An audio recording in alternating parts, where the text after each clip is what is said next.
pangeran itu soben nak kiamat kapan saja terjadi wong lagi sibuk para padu, lagi sibuk gegeran. Wis mesti. Karena tadi manusa niku mun watak dasare niku konflik.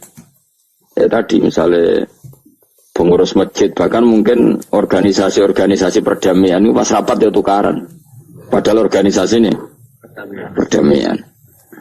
Ya tapi pas rapat lalu solusinya apa? Solusinya begini sih, tok debat gini. Padahal organisasi perdamaian. Tapi ya tetap tukaran. Asal cek manusia itu tukaran.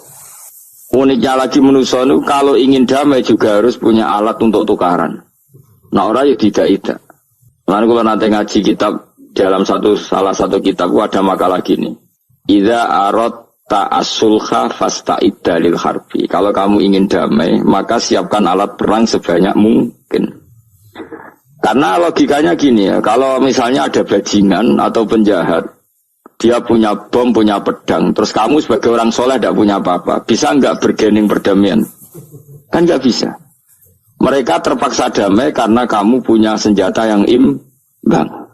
Jadi kalau musuh kamu punya nuklir, terus kamu nggak punya apa-apa, ayo damai wae. Kamu kan rugi damai. Wong tak bom kena kok damai barang gitu. Makanya kamu harus punya senjata yang imbang. Makanya dalam tafsir-tafsir itu diterangkan. Ketika Allah menyuruh kita wa'iddu lahum mastata'tum min quwwati wa min ribatil khaili turhibuna bi aduwwa. Kamu umat Islam harus menyediakan alat perang sebanyak mungkin. Itu bukan berarti Allah menyuruh umat Islam perang terus ibuatan. Dalam keadaan dunia yang banyak gesekan seperti ini, orang itu bisa damai justru kalau sama-sama punya senjata. Dan itu teori itu dipakai seluruh dunia.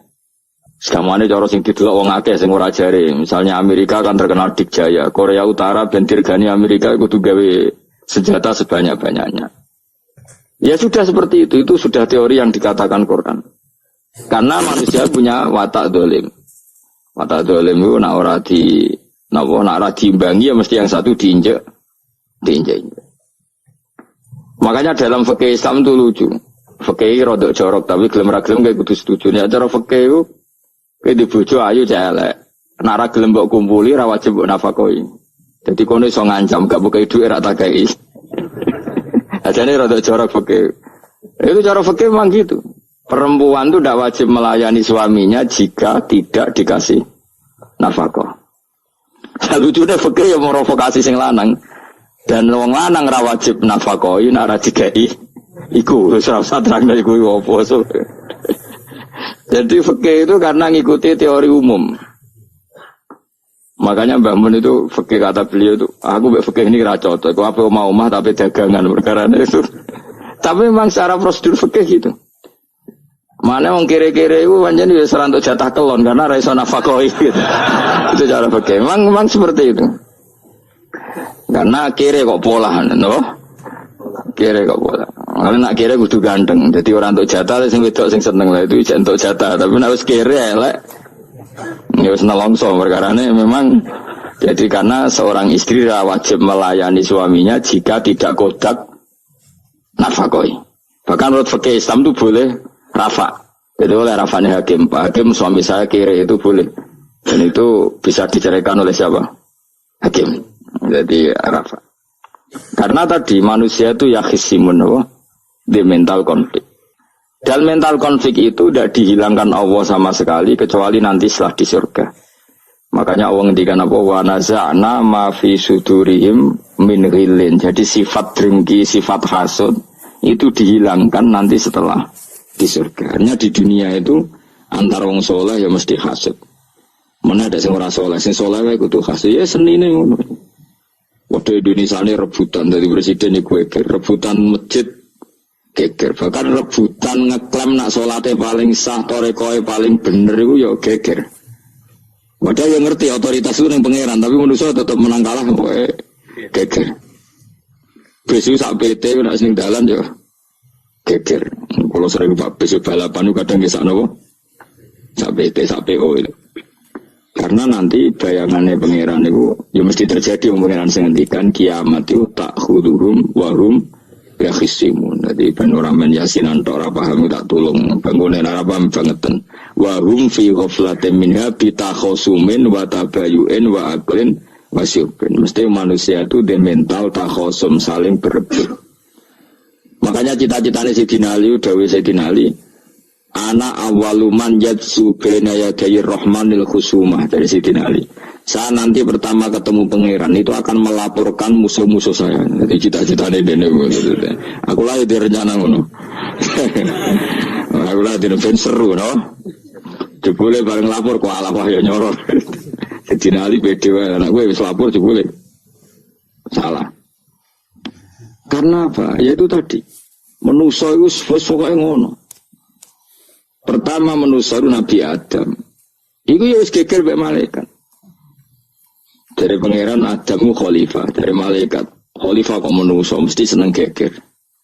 Tapi malaikat protes itu geger dhewe, pangeran sing duwe kawula kok ngangkat digegeri. Jadi pangeran ra trimo. Lho aku sing duwe makhluk gawe aturan kok mbok gegeri. Iku pangeran. Jadi manusa pertama itu seribet. Pertama ribet be malaikat. Bareng Qabil be Habil ya ribet be dulur. Mulai dhisik perkara wedokan. Terus kunane kunong wedok mari ribet. Kalau wedok tambah ribet.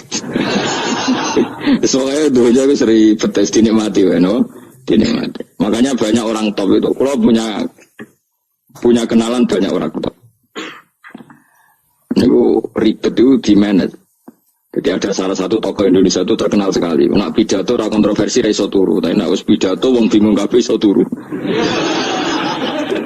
Niku saya sangat kenal orangnya. Saya supire takoki, "Mau piye? Tak pidato ini bingung ta." Nah dijawab bingung kecewa deh. Dene jawab bingung sedanten, wah seneng terus iso turu deh. Karena memang konflik itu manusia itu seperti itu. Jadi apa ya? Kebaikan pun makanya ada guyonan ini betul kisah nyata nih, tapi reputasi bernegaranya ini karena sensitif. Ada negara tertentu yang muadzin itu digaji 30 juta. Jadi orang-orang melarat dengan muadzin tok itu 30 juta. Naiknya BMW. Imamnya itu digaji 70 juta. Berhitung saja kalau 70 juta satu bulan, satu sholat berapa? 70 dibagi 30. Kira-kira berapa satu hari ini? 2 juta ya, sekitar 2 juta 200 lah. Enggak kayak Indonesia, imamnya fakir-fakir, terus muadzinnya fakir-fakir. Dikira itu satu prestasi negara itu karena mengapresiasi, menghormati muadzin dan jebule sing kiai Indonesia aja penak. Madekman ke sholat terus. Mesti lah madekman ke sholat terus lah ono gajine. Akhirnya kecewa dong. Semenjak itu ora berani cerita prestasi negara itu pada Indonesia. Ya dia itu bangga negaranya itu menghormati imam sampai digaji, muadzin digaji. Terus dikirakan Indonesia dinya. Imam Indonesia kan fakir-fakir, kadang wis padasane elek imami dhewe, komat dhewe. Terus macam-macam lah. Nah, tapi dekne gak ngerti nak Indonesia ku pinter tukaran, pinter debat. Oh, berarti ke sholat terus itu perkara ono gajine to ngono. Makanya imam di sana sergap-sergap karena kalau nggak ngimami dipotong gaji. Semenjak itu negara itu nggak pernah cerita prestasinya negaranya mengelola imam. Nah itu dunia-dunia kemarin geger. Saya sering debat sama banyak kiai karena itu. Gue setuju di masjid imami digaji sama ndak. Misalnya saya partai ikhlas, setuju ndak biar imam itu ikhlas. Ada yang partai realistis, mereka kan punya keluarga harus dibaji dong, kalau enggak kasihan.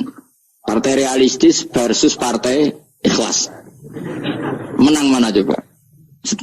Menurut hukumnya Allah mungkin menang ikhlas, tapi partai realistis, masuk uang kok ngimami tok untuk gaji. Artinya apa? Dalam kebenaran saja bisa diperdebatkan, apalagi barang benar bebatin. Karena manusia itu punya mental wahum yakhisimun. Ya sudah seperti itu. Makanya nanti benar-benar gak ada konflik itu di akhirat. Mengenai akhir imam itu gak bangga. Surga ngimami wansane hebat nih, coba mergo digaji. Mantik-man ke sholat terus ngono gaji ini.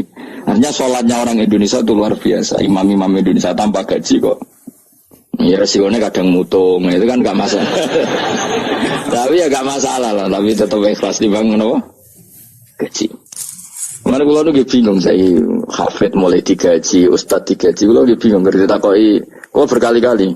beberapa pemprov kan ingin mengapresiasi hafid dapat insentif terus ustad. Gua ngerti takoi jenengan termasuk setuju apa enggak? Muni setuju kok didik uang kedunyan.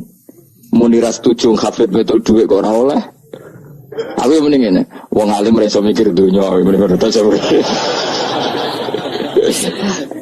Itu yang tanya itu kadang ya gubernurnya tanya saya, bupatinya tanya saya, Gus di daerah mana-mana itu ustadz, guru madrasah itu dapat insentif. Cara jenengan Rembang setuju apa enggak? Aku jawab yo ngelatih ustadz seneng duit yo ora apik.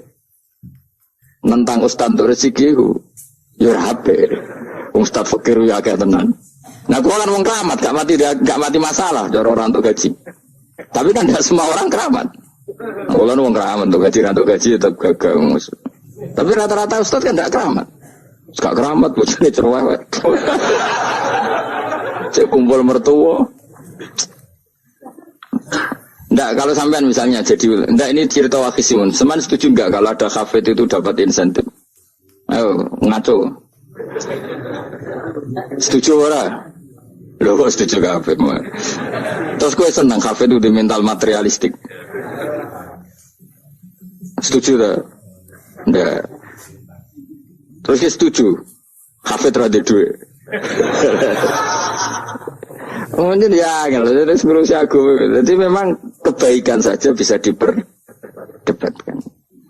Makanya dulu kalau ulama, makanya ijtihad itu penting. Ulama dulu itu kalau gejolak-gejolakan itu dalam hal yang tidak mujma'alah ya, tentu dalam hal yang tidak apa mujma'alah. Itu gejolak-gejolakannya itu nggak pernah selesai. Karena memang sesuatu itu pasti mirip ke sana, mirip kemari. Makanya disebut ra'yuna shawabun yahtamilul khata' wa ra'yuka khata'un yahtamilus shawab. Pendapat saya itu taruhannya benar dulu tapi ya mungkin salah, tapi pendapat Anda salah tapi mungkin benar karena mirip-mirip. Misalnya zaman sahabat itu sudah jadi perdebatan gini. Setelah Mekah ditaklukkan Rasulullah dan setelah Rasulullah wafat dan Islam sangat-sangat kuasa, bukan sekedar kuasa lagi, sangat kuasa. Paling enggak menguasai Mekah Medina. Itu perdebatannya gini. Kita keluar Medina apa enggak? Sebagian sahabat, enggak, kita di Medina. Ini ardu Rasulillah, ini muhajaru Rasulillah, tempat yang dipakai hijrah Nabi. Kita keluar dari Mekah, enggak usah. Sholat di Mekah itu fadilahnya sebagaimana 1000 sholat. Wah, debat gitu. Yang separuh enggak. Nguyai segoro itu apik tau. Mekah Medina sekarang sudah jadi negara Islam, tapi banyak bumi lain yang belum ada Islam. Menyebarkan Islam itu penting, enggak penting. Efeknya meninggalkan Mekah Medina. Hanya separuh sahabat yang meninggalkan Mekah Medina. Mimpenihim itu orang-orang keren, Kak Sayyidina Ali. Sayyidina Ali akhirnya sakan Al-Kufah. Dia hidup di mana? Kufah. Abu Darda hidup di Syam. Salman Al-Farisi hidup di Palestina. Karena dia milih pendapat, kok nguyai segoro, sehingga sampai harus ditinggal. Akhirnya menyebarkan Islam kemana-mana. Termasuk barokahnya mazhab itu ada yang ke Cina, terus terdampar di Selat Malaka, terus ada yang ke Aceh. Makanya banyak yang berpendapat Islam masuk Indonesia ya era apa sahabat. Tapi kalau ditanya bagaimana hukumnya meninggalkan Mekah Medina, ya buruk. Negara sebaik itu kok ditinggalkan. Tapi bagaimana hukumnya membiarkan bumi lain tanpa dai, ya buruk. Terus kayak jawabmu bi. Jadi dalam kebaikan saja ada perdebatan. Kayak gue ya misalnya, dia hukumnya dolan mbek konco traktir ya apik. Piye hukume nraktir konco nganggo jatah belajani bojo. Elek. Akhirnya jadi lanang-lanang jono dhewe kesono jatah bojo atau jatah konco. Karena dia mu cukup nak ora. Ya itu udah semua manusia itu wahum yakhisimun. Makanya sampean kalau beda pendapat itu sing biasa wae. Coba wong saiki kalau beda pendapat geger. Beda pendapat itu sudah fitrah, enggak mungkin lah. Kita ada beda pendapat itu enggak mungkin.